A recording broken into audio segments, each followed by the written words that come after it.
요한복음 6장 16절부터 21절의 말씀 같이 읽겠습니다.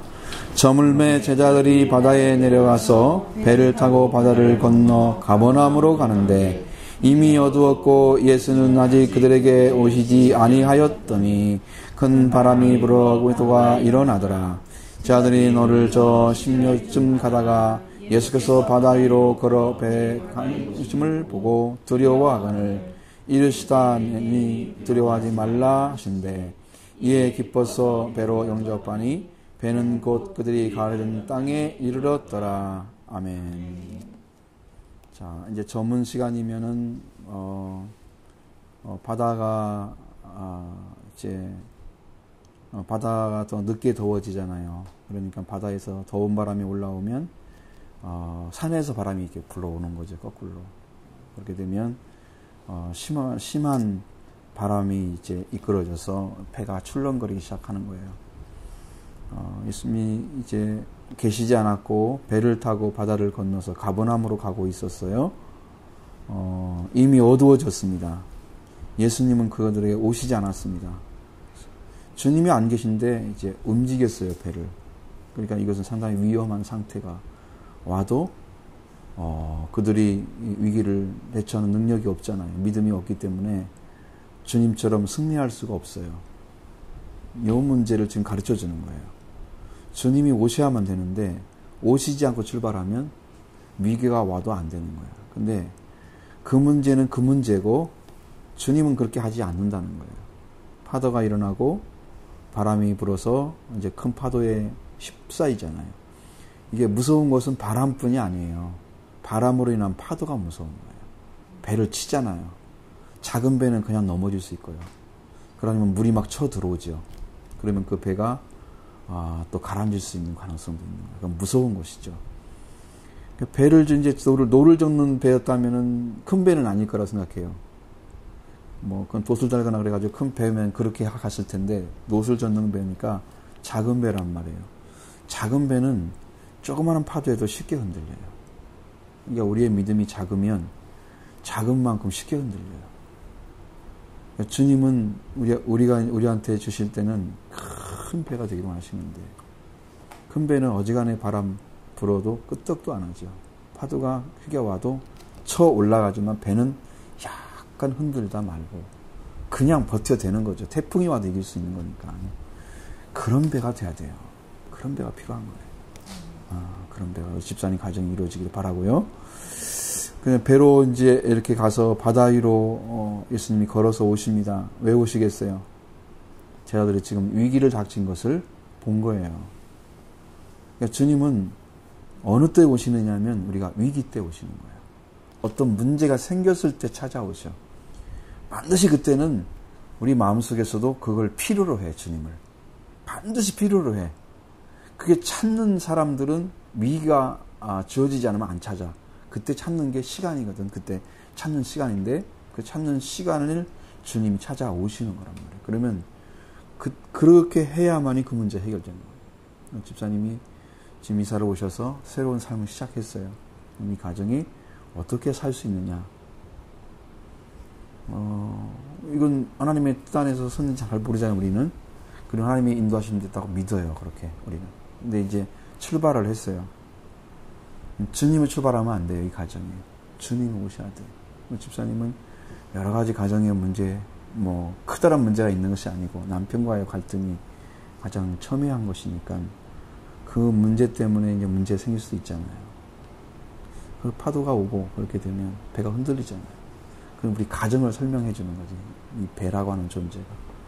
끄떡도 안 하면 좋겠지만, 작은 배라면, 주님이 꼭 오셔야 되잖아요. 그죠? 그러니까 집사님 안에 그 예수님이 걸어오시는 그런 심령을 찾아내야 돼요. 주님 오시지 않으면 안 된다고 하는 것을 찾아내야 돼요. 그래서 작은 파도가 와도 주님 나를 도와주세요. 위기를 느끼고 속히 주님의 은혜를 구할 줄 아는 그 심령을 찾아야 돼요.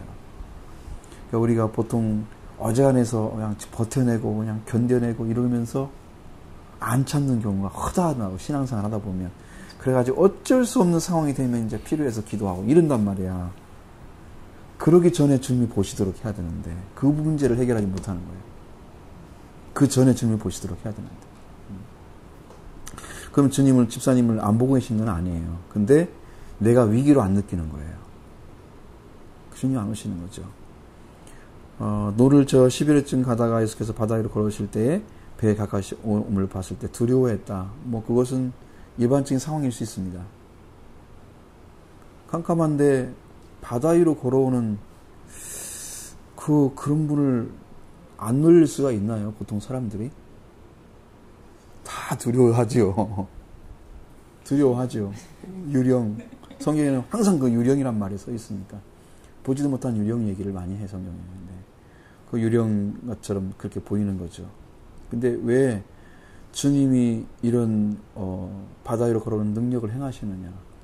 그게요. 그 가정에 어떤 사람이 사느냐에 따라 달라요.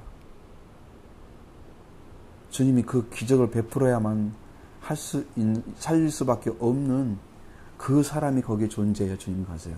수 없는 배가 또 있었을 것이란 말이죠. 유독 왜 그 배만 찾아가는 거예요, 주님. 바다 위로 걸어서. 바다 위로 걸어서. 왜 기적을 베푸시는 거예요? 그렇게 찾아오셔야만 되는 그 사람이 이곳에 살고 있어야 돼요. 제자들이 거기 있었기 때문에 주님이 그리고 오십니다. 그럼 제자님이 들어가려면 뭐냐면은 제자가 되려면 심령이 가난한 자 그걸로 들어가시면 제자가 돼요. 다 팔아야 돼. 그래서 의지할 것이 없는 마음으로 의지할 것이 없는 존재가 돼야 돼. 영적으로도. 그 제자가 된 자리에 선 사람이 거기에 있으면 주님이 기적을 일으키고 찾아간다. 살리기 위해서. 그 풍랑이 있는데 주님은 그걸 볼 수가 없는 거예요. 제자들이 홍해나 믿음 없는 제자들이 그 밤중에 노를 잘못해서 딴 데 가가지고 올지문전에 가가지고 어떤 일이 벌어질지 몰라. 바다는 상당히 넓으니까.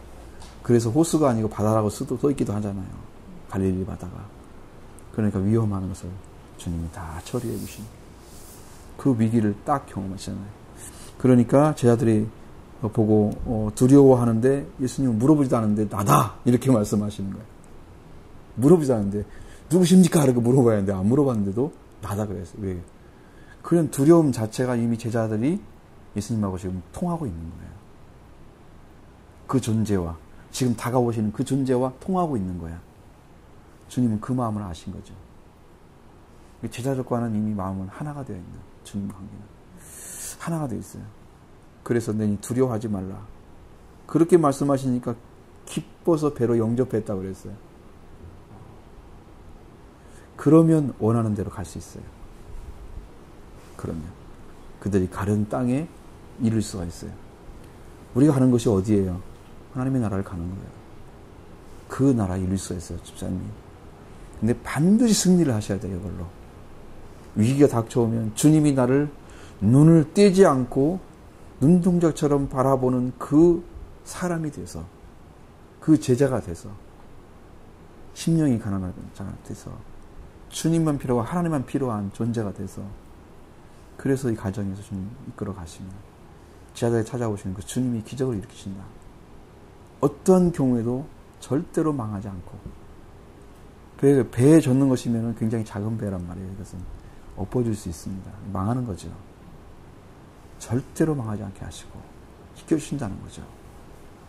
그 자리를 찾으셔가지고 이 가정이 주님이 승선하셔서 이끌어가시고 가려던 곳에 남편도 가야 돼. 뭐 이건 배 한 배인데 어디로 갈 거야 자기가. 배 탔어 지금. 어디 갈 거야 지금. 그 제자들은 다 가니까 그렇게 해서 집사 하나님께서 원하시는 땅으로 그래서 가려던 곳은 예수님이 가는 거 똑같아요. 예수님이 가는 거 똑같아요. 그렇게 가야만 돼요. 그렇게 가야만 돼요. 여기 보면은 가버나움으로 가는데 그랬잖아요. 이제 지금 이 가버나움이거든요. 그럼 예수님이 두 번째 고향이라고 그래요. 가버나움에서 시작을 많이 하기 때문에 항상 그러니까 똑같아 목적이. 예수님의 목적하고 그들이 가는 목적과 똑같아야 돼요. 집사님도 그것이 같아야 돼요. 예수님이 저를 삼아서 하나님의 거룩한 역사를 사역을 위해서 준비하는 길을 똑같이 걸으셔야 돼요. 목적이 똑같아야 주님 그를 하십니다. 그럼 이 가정이 주님 타셔가지고 승선하셔서 이 축복된 길을 열어가실 거예요. 그것을 믿고 주님 출발하시고 자녀들도 믿고 의지하면서 그 다음에 진실을 말해주고 하나님 말씀은 이렇다 이렇게 살지 않으면 안 돼. 그래서 그 아들의 마음에 심령 안에 호소를 하셔야 돼요. 엄마의 마음이 아니라 하나님의 마음을 가지고 엄마로서만 말해서는 안 된다는 말이죠. 그러니까 주님의 마음을 가지고 그 자녀들이 순종하게 만들고 남편에 부딪히는 문제도 주님이 할 수 있도록 제가 어떤 문제를 가져오면 꼭 이렇게 가르쳐줘요. 집사님, 그런 일이 벌어질 때 집사님은 어디 계셨습니까? 어떤 중심이었습니까? 마음이 어떤 중심, 주님과 하나 돼 있었습니까? 물어봐요. 주님과 가까이 되지 않으면 주님이 일을 안 하세요. 주님과 하나가 되어 있어야만 일을 이룰 수 있어요, 주님이. 그 사람은 어떻게 나와도 나는 흔들리면 안 되는 거야. 말하자면 그 말을 바꿔서 얘기하면. 나는 주님과 하나 되어 있어요. 그러니까 네가 어떤 일 해봐. 아무 일도 안 벌어져. 알아야 돼. 알아야 돼. 내가 이렇게 건들면 흔들고 이렇게 하면 이건 될 거야. 계산하고 들어와요. 사탄은요. 들어와요. 다 알아요. 우리를 너무 잘 알아요. 그러니까 그것을 딱 가지고 당신이 어디 계셨습니까? 물어봐요. 정말 주님과 하나 되셨습니까? 그 자리만 서우십시오. 그러면 당신이 이길 수 있습니다. 그 다음에 주님이 하십니다. 그 일을. 나머지는. 내가 어떻게 바꾸겠어요? 그 신령을. 바위처럼 느껴지면 어떻게 바꾸겠어요? 주님이 쳐봐요. 바위가 뭐야? 바위를 부셔버리지. 주님 그러시잖아요. 그 능력 가지셨으니까. 그렇게 하실 거예요. 그러니까 집사님 거기에 의지해서 남편의 문제도 다 붙들고 자녀에게도 진실을 심어줘요. 말씀을 심어줘야 되고. 그래서 이 가정의 출발을 제자로 출발하십시오. 제자로. 그렇게 하셔야 주님이 가정에 승선하셔서 반드시 승리하실 것입니다. 축복이 함께하기를 바랍니다. 아멘.